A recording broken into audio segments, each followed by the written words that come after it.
পাখিগুলো বেরোয় যায়, আকাশে বাতাসে ছুটে বেড়ায়, আর বিকেল বেলায় ওদর পূর্তি করে প্রতিটা পাখিকে তার নিড়ে ফিরিয়ে দেয় কে? তো পাখি কিন্তু বসে থাকে না, সকালে কি করে? খালি পেটে পাখিগুলো বেরিয়ে যায়, ওরা ওদের রোল প্লে করে, চেষ্টা করে, এরপরে বিকেল বেলা ওদর পূর্তি করে তাদেরকে নিড়ে ফিরিয়ে দেয় কে? আপনি হাত গুটিয়ে বসে থেকে বললেন আল্লাহ ভরসা, এটা হয়েছে?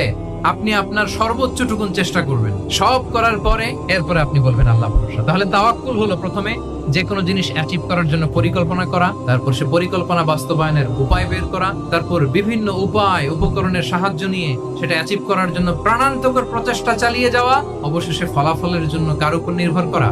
এখন আমি কিছুই করলাম না, বললাম যে যা করে আল্লাহ, তাওয়াক্কুল হয়েছে তো না? আমাদের সমাজে দুইটা ধারণা, কেউ কেউ বলে আরে আমিই তো সব করব, তাওয়াক্কুলের দরকার কি? অ্যাবসলিউটলি রং।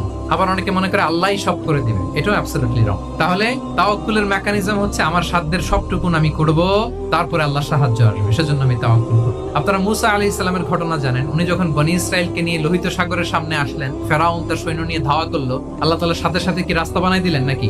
সাগরের মাঝখানে না, আল্লাহ বললেন আনিদ্রিব বিআসাকাল বাহর, লাঠি দিয়ে একটা বাড়ি মারো সাগরে।